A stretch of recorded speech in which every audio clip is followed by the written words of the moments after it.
Paz do Senhor, irmão. Que bom que você veio para o nosso devocional nesta manhã. Fico muito feliz do seu interesse em buscar a presença de Deus e conhecê-lo ainda mais por meio da sua palavra. Nós estamos fazendo o nosso devocional no livro de Êxodo e chegamos hoje no capítulo 23 e 24. E eu gostaria de pedir para você abrir sua Bíblia, por favor, nesse texto.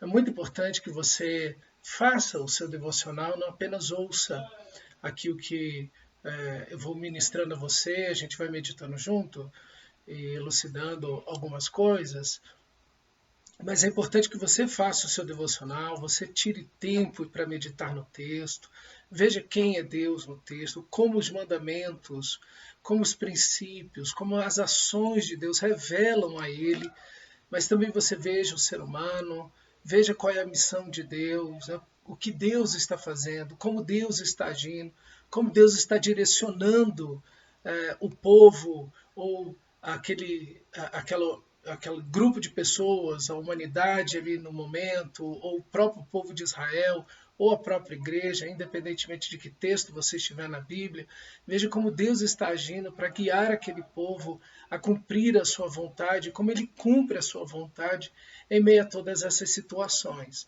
Né? E veja também o ser humano, quem ele é, né? Sua queda, sua necessidade de Deus. Veja esses elementos que estão aí, anote. Se você tem alguma pergunta, é importante anotar.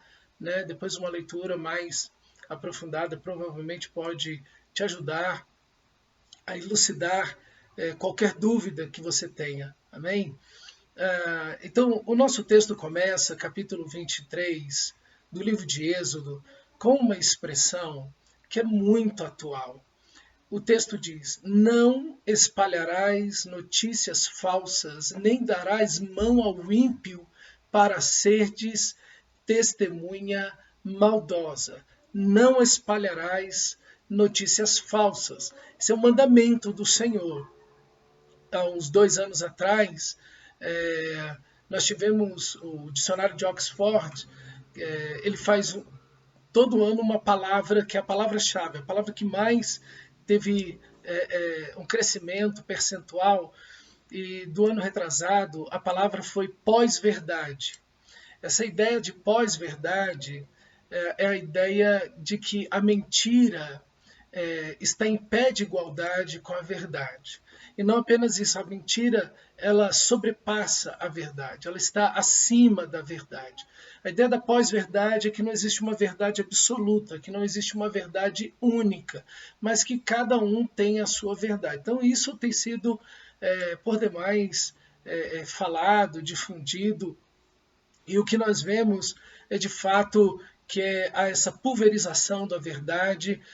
Por isso que Zygmunt Bauman, né, esse filósofo do século XX, né, 21 também, mas maior filósofo do século XX, ele cunhou essa ideia da modernidade líquida, né?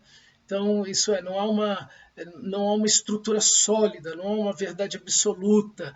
Ela se quebra, ela se desfaz diante das múltiplas verdades, entre aspas, que surgem no mundo. Mas o texto sagrado está dizendo: não espalharás notícias falsas. E nada é tão atual como esse mandamento, porque nós estamos aí num mundo de fake news, onde notícias falsas vão chegando todos os dias, né? Todos os dias tem notícias falsas no seu WhatsApp, Facebook, nas outras redes sociais. Você recebe vídeos, áudios, você recebe mensagens, sites, enfim, nós vamos vendo essa propagação, esse aumento da mentira no meio da sociedade. Nós sabemos quem é o pai da mentira. O pai da mentira, diz as Escrituras, é o diabo. Deus é luz e não há nele treva alguma. Deus é luz, isso é, Deus é verdade, Deus é justiça, e não há nele nenhuma mentira, não há nele treva alguma. Então, meu amado, não espalhar notícias falsas é um grande mandamento para o cristão. Eu acredito que você e eu precisamos ter muito cuidado com isso, já que somos bombardeados muitas vezes e várias vezes por dia com esse tipo de situação. Nos enfrentamos diante disso várias vezes por dia e precisamos aprender a lidar com isso, porque senão, como o texto diz, nós vamos dar mão ao ímpio. Quando nós espalhamos a notícia falsa, nós estamos dando mão ao ímpio, nós estamos dando mão, nós estamos fazendo parte de uma rede de mentira. Então, quando alguém vem, joga um vídeo, e geralmente esses vídeos vêm, essas mensagens vêm com um apelo, olha, compartilhe com o máximo de pessoas possível. Então, esse apelo que vem e você dispara isso para os seus amigos e outras redes sociais, você está fazendo parte, você está fazendo elo junto com todo esse corpo de mentiras. E essas mentiras geralmente têm um cunho político, ideológico, né? As pessoas querem difamar uma pessoa, difamar um grupo social, difamar um partido político, difamar, enfim, quem quer que seja. E a mentira é mentira. Não importa se ela fala do partido de direita ou do partido de esquerda, se é fulano, se é beltrano, se é ciclano, enfim.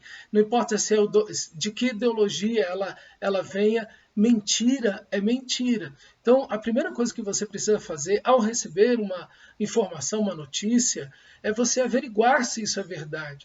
Não simplesmente sair espalhando, mas ver se isso de fato procede, olhar em sites oficiais, de repente um site do governo, em jornais de renome, para você averiguar se essa notícia é verdadeira, para que você não fique espalhando, para que você não fique fazendo parte dessa mentira que vai de forma multiplicativa ganhando corpo, ganhando vida no meio da sociedade. E obviamente esse tipo de coisa gera preconceito, gera pânico em algumas situações, né? A gente está aí essa pandemia do coronavírus.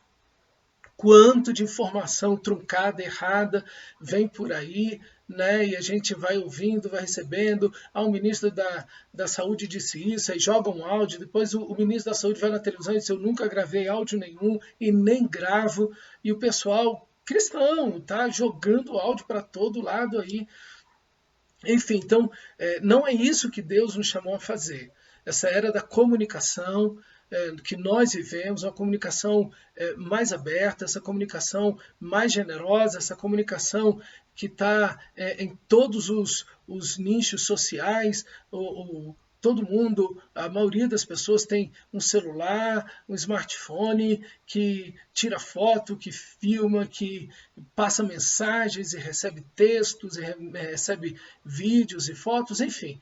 Então, assim, a gente quando simplesmente ao receber uma notícia transmite ela para frente, compartilha, repassa, nós podemos estar espalhando mentira, engano, né? E infelizmente tem pessoas que amam a mentira e a Bíblia diz que todo aquele que pratica e ama a mentira, no livro de Apocalipse, por 2 vezes o texto fala isso, capítulo 21 e 22, vai dizer que essas pessoas não fazem parte do reino de Deus, eles não têm parte na Nova Jerusalém, porque ela não habita a mentira.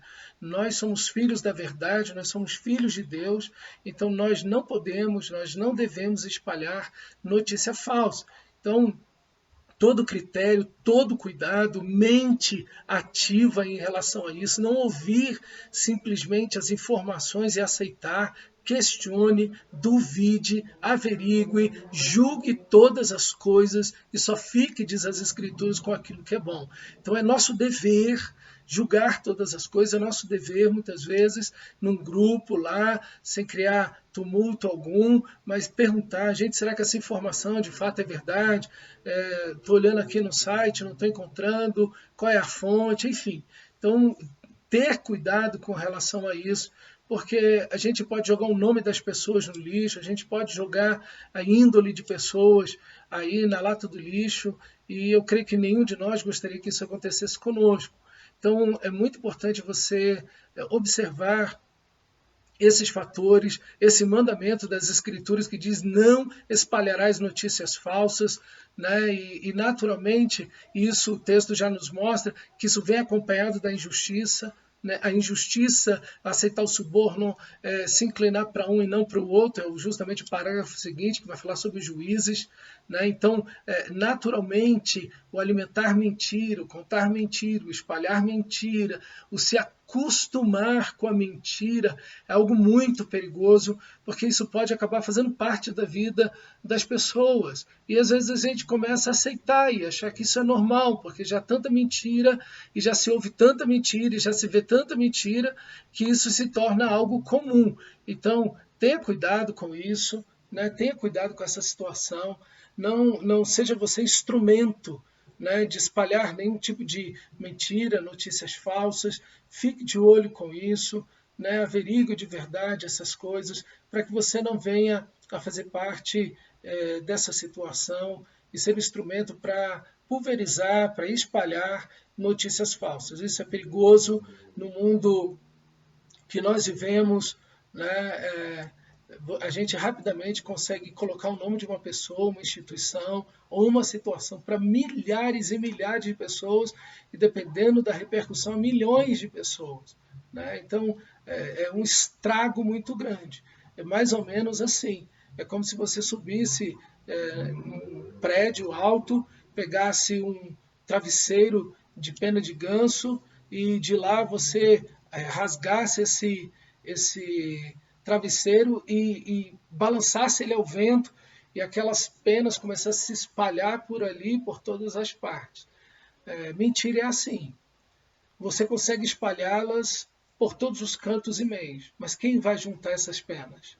Quem você tem como ir em cada pessoa com quem você falou e dizer, olha, gente, estava errado, é mentira, é falso. Mas não apenas isso, se responsabilizar também, porque quando você transmite uma informação, você é responsável por ela, e não apenas responsável por transmitir para aquelas pessoas, mas o que aquelas pessoas vão fazer com aquela informação que você transferiu para elas, que você compartilhou. Então você é responsável pela informação que você recebe, no sentido de você vai compartilhar ou não aquilo. Então, é muito sério tudo isso. Isso pode custar a vida de pessoas, a fama, o nome das pessoas em jogo. Pessoas podem perder família, perder casamentos, perder emprego por causa desse tipo de situação. Então, ter cuidado. Né? Você não está aqui para espalhar mentiras, mas você está aqui para pregar o Evangelho do nosso Senhor Jesus Cristo. E seguindo o nosso texto, vai dizer que os juízes não deveriam aceitar suborno, não deveriam fazer diferença entre o pobre e o rico, entre o forasteiro, a viúva, mas que eles deveriam julgar retamente, julgar corretamente, segundo a verdade. Então, a verdade é algo que Deus prima, é algo que Deus... o próprio Deus se identifica com a verdade, porque toda verdade, como dizia Martinho Lutero, é verdade de Deus. Se alguma coisa é verdade, se alguma verdade há em uma situação, em alguma coisa, saiba, ali está a verdade de Deus. Por isso que a Bíblia diz que nós devemos trazer tudo à luz. Satanás só usa aquilo que está em trevas. Satanás só usa aquilo que é mentira. Ele é o pai da mentira. Ele usa a mentira. Né? Ele coloca dúvidas, suspeitas malignas. Enfim, e nós não estamos aqui nessa vida para isso. Nós estamos aqui para a glória de Deus. Então vamos ter todo cuidado com informações que estamos recebendo, né? E não ser crédulos, não sair acreditando em qualquer um que fala. Nessa semana mesmo passou um vídeo aí de um menino, e eu vi o vídeo, ele falou 10 segundos esse menino falou, o pai dele chamou, botou ele no colo e disse, meu filho, o que você sonhou hoje? Ah, pai, eu sonhei que eu estava numa grama, num gramado com umas crianças, começou a chover e algumas crianças desapareceram. O que é isso, meu filho? É o arrebatamento. Quer dizer, isso é mentira, gente, isso é falso, isso é ridículo até, porque a criança ela nem conseguiu explicar o que estava acontecendo ali, entendeu? Então, assim, as pessoas querem simplesmente fama, querem aparecer em alguma situação, né? Querem uns likes aí, e aí acaba usando esse tipo de coisa e acham assim, não, isso não vai fazer mal, porque pelo menos alerta a igreja da segunda vinda. Não, mentira é mentira, né? E a gente não pode estar do lado da mentira de jeito nenhum. Então, não acredite, você não está obrigado a acreditar, pelo contrário, a Bíblia te chama a duvidar. Duvide, questione, né? Não no sentido e questionar e duvidar, não quer dizer que você é incrédulo, pelo contrário, quer dizer que a sua fé é madura, né? De você olhar, analisar, dizer, olha, isso é bom, isso é ruim, olha, o que foi dito, o que foi escrito, o que foi falado, esse vídeo, analisar as coisas, ter uma mente crítica. Né? A gente não pode ter uma mente passiva que simplesmente aceita tudo que alguém diz, né? O que um grupo diz, ou seja lá quem for, vai simplesmente jogando a informação e a gente vai aceitando. Depois o nosso texto vai seguindo para o dia de descanso, que o texto vai nos chamar aqui, na realidade, o povo de Israel, ao descanso, né? Que eles deveriam trabalhar 6 anos e no 7º a terra deveria descansar. E no parágrafo seguinte vai falar do dia de descanso, que é o sábado, onde o servo e o seu filho vão ter alento, né? Vão recobrar as forças. Veja, Deus está preocupado se a natureza, a nossa relação com a natureza, ela é correta. Se a nossa relação com a natureza ela está dentro dos princípios bíblicos, dentro da vontade de Deus. Deus nos fez dependentes da natureza, a natureza também depende da gente no sentido do nosso relacionamento correto, positivo com ela. Deus também está preocupado com a nossa saúde, se estamos descansando ou não, o nosso corpo, a nossa mente, que precisa de descanso. Então veja, Deus, ele se preocupa como está a natureza. O livro de Apocalipse vai dizer que Deus vai destruir os que destroem a terra. Deus está preocupado com a natureza porque ele é o criador de todas as coisas. Mas Deus continua criando todas as coisas, porque essa natureza que se renova, ela se renova por Deus. Ela se renova sob as leis de Deus, sob o poder de Deus. Então Deus criou e continua criando sua natureza, recriando, renovando a sua natureza.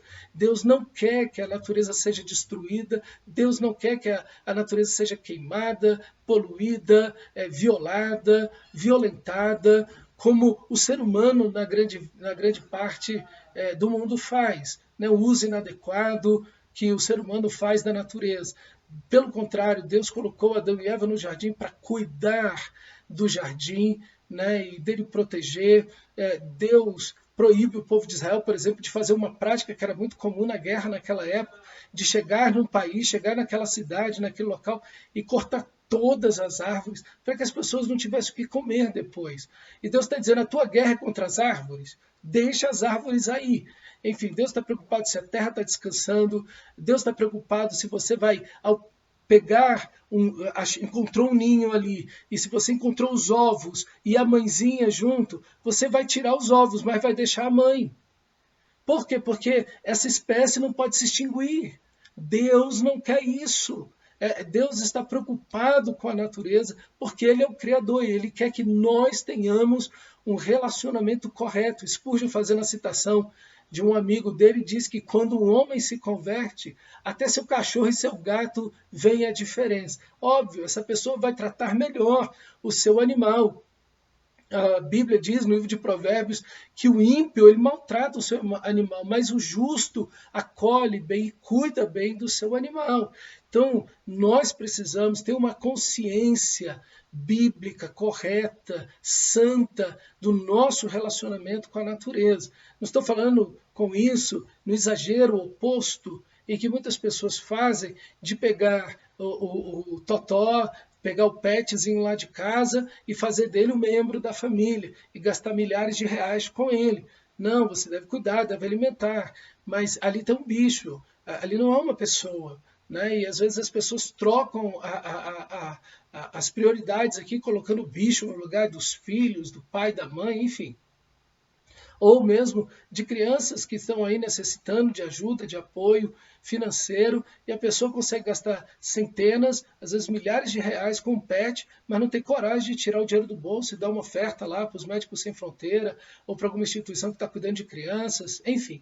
Então, não é esse o extremo, né? Mas é que venhamos a cuidar da natureza, a ter um relacionamento positivo com a natureza, né? A não sermos consumistas, porque esse estado de consumismo ele é degenerativo, ele é destruidor da natureza, né? Ele acaba com a natureza. Uma calça diz para ser produzida precisa de 16 mil litros d'água. Você imagina, né, quanto não se gasta de água, de produto químico, isso vai para dentro dos rios, enfim. Então, nós temos aí um cuidado e precisamos ter esse cuidado com a natureza. Essa é a vontade de Deus e isso aponta para a restauração de todas as coisas que Deus vai fazer no caso de restaurar essa natureza, de renovar essa natureza. Depois o texto segue para as 3 principais festas do povo de Israel e diz: ninguém vai comparecer diante de mim de mãos vazias. Cada uma dessas festas,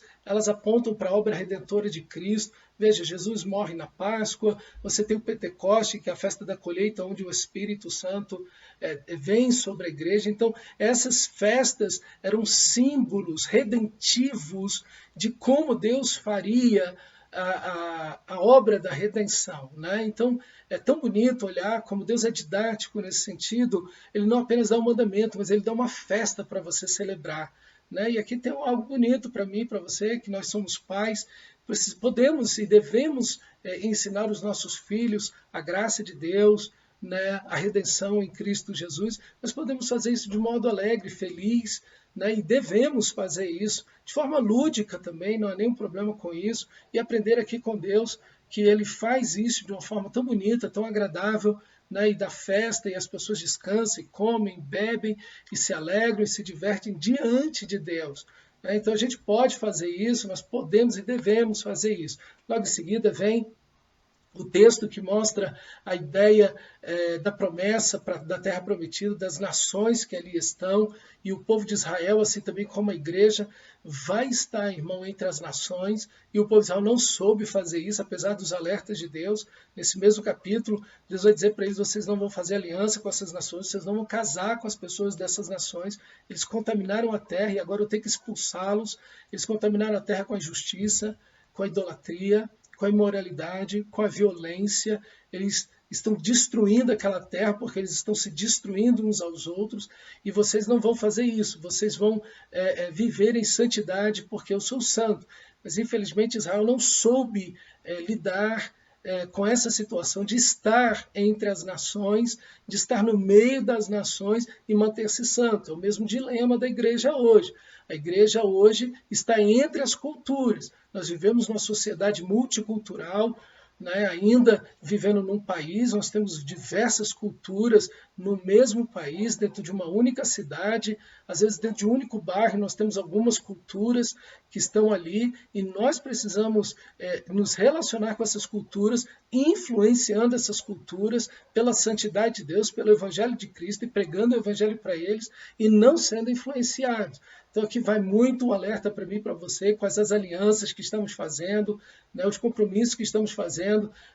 Essa questão do casamento misto sempre foi algo que Deus, desde o livro de Gênesis, lá no capítulo 6, Deus reprovou isso na atitude dos filhos de Deus, que tomaram para si mulheres das quais eles quiseram, e Deus não se agrada disso, e daí vem a perversão dos filhos de Deus nesse momento, a ponto de só Noé ficar, por causa desses casamentos mistos, e é justamente isso que acontece com Salomão. A Bíblia diz que essas mulheres vergaram, dobraram, perverteram o coração de Salomão, e Deus já havia alertado ele disso. Então, casamentos mistos são errados no Antigo, no Novo Testamento, não devem ser nutridos.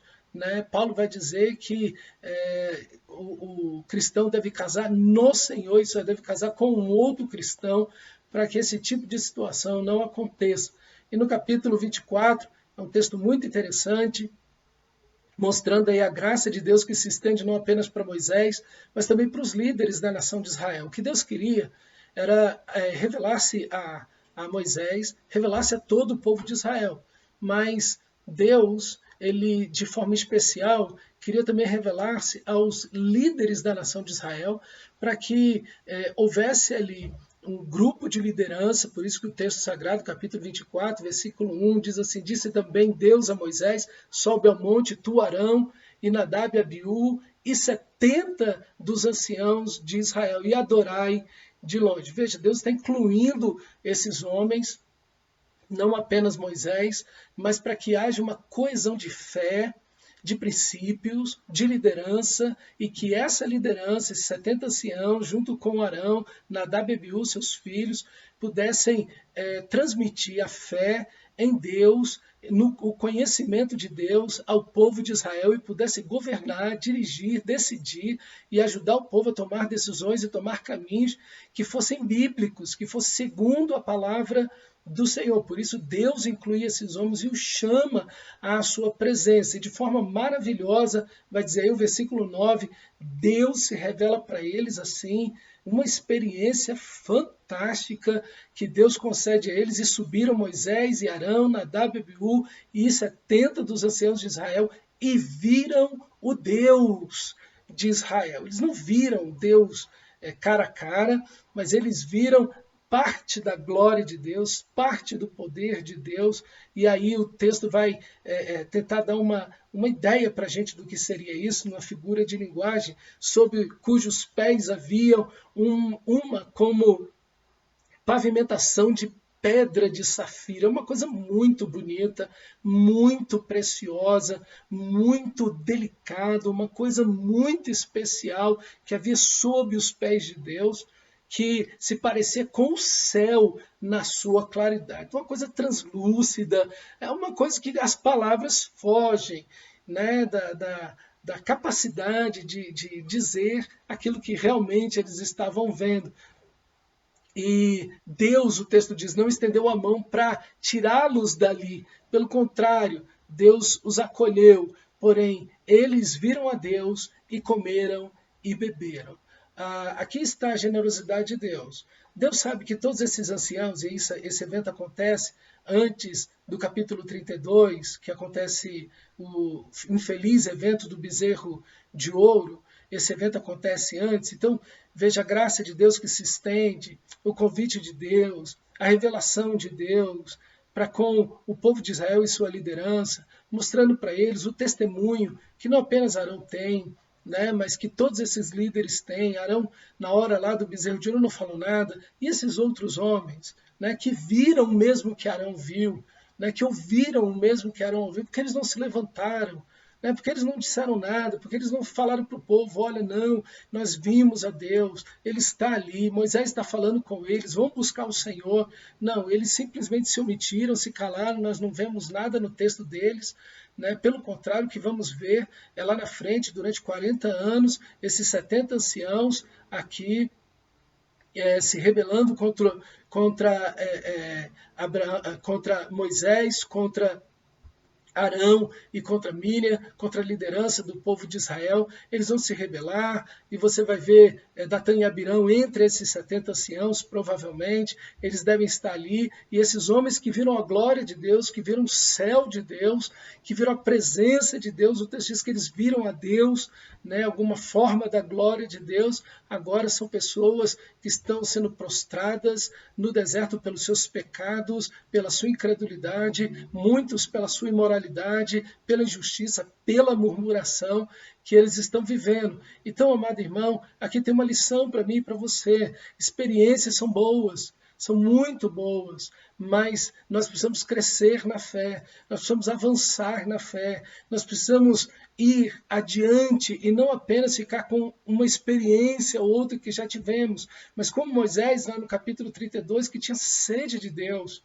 Ele tem sede de Deus e ele quer mais da glória de Deus, ele conhece a Deus e ele pede mais um pouco, ele vai mais além e ele costuma todo dia ir montar a arca do encontro, né? A tenda, perdão, do encontro, onde ele vai orar a Deus e a nuvem do Senhor da glória de Deus vai ali e ele então encontra Deus e Deus o encontra. Então esse alimentar dessa vida de Deus em nós, desse relacionamento com Deus, desse conhecimento de Deus, por meio da palavra, do debruçar na palavra, do ler o texto uma vez, e ler de novo, e ler mais uma vez, e ler mais outra vez, e meditar, e orar, e se quebrantar diante da palavra de Deus. Né? Isso, meu irmão, protege as nossas vidas, nos faz participar dessa santidade de Deus, caminhar de forma reta e que agrada o Senhor. Infelizmente, 70 anciãos, eles não fizeram parte com Josué e Caleb para entrar na terra prometida. Pelo contrário, ficaram prostrados no deserto pela rebeldia, desobediência e incredulidade deles. Que isso não aconteça com você nem comigo. Né? Veja a bondade de Deus, a generosidade de Deus de dar essa experiência antes de toda essa situação. Mas aqui você tem Nadab e Abiú, que são filhos de Arão, e eles vão ser sacerdotes junto com Arão. E aqui eles têm uma experiência com o sagrado, com a presença de Deus, com a glória de Deus, com a santidade de Deus. Né? E é sempre uma experiência fantástica, quando a santidade de Deus toca a nossa alma, a nossa vida, e eles tiveram essa experiência maravilhosa. Mas veja o que aconteceu com Nadab e Abiú. Né? A gente vai ver que eles são punidos por Deus porque eles se acostumaram com o sagrado. Né? Então é perigoso esse acostumar-se com o sagrado.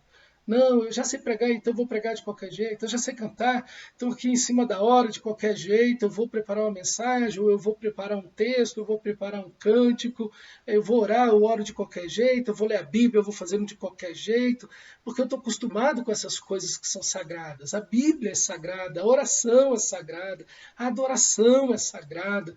Né? A santidade é sagrada, né? O evangelismo, o ir ao culto, o dizimar, o ofertar, tudo isso são elementos sagrados. Tudo isso são elementos sagrados. Como é que você está lidando com aquilo que é sagrado? Você está se acostumando com aquilo que é sagrado? Você acha que pode levar as coisas sagradas de qualquer maneira? Né? Enfim, então a gente vê tantos exemplos na Bíblia de pessoas que tentaram levar a santidade de Deus de forma equivocada, acostumados com o sagrado, com a bênção de Deus, começam a tomar atitudes e decisões assim, sem temor, sem reverência. Né? Então isso é extremamente perigoso, irmão, que você nunca, jamais tem esse costume consagrado no sentido de você achar que pode fazer a coisa de qualquer forma, de qualquer jeito. Piedade é a palavra. Cristãos piedosos, cristãos que temem a presença de Deus, que temem, que tratam a obra de Deus, que fazem as coisas de Deus, que trabalham, que mexem com o sagrado, com o coração quebrantado, contrito, humilhado diante do Senhor. Que essa seja a disposição do meu e do seu coração, que não venhamos a lidar com o sagrado de qualquer maneira, de qualquer jeito. Às vezes tivemos uma experiência com Deus e achamos então que podemos agir ou falar de qualquer jeito com o Senhor da glória. Tenha cuidado com isso, meu irmão, que isso não aconteça com você nem comigo, mas que essas experiências sejam de grande edificação para as nossas vidas, né?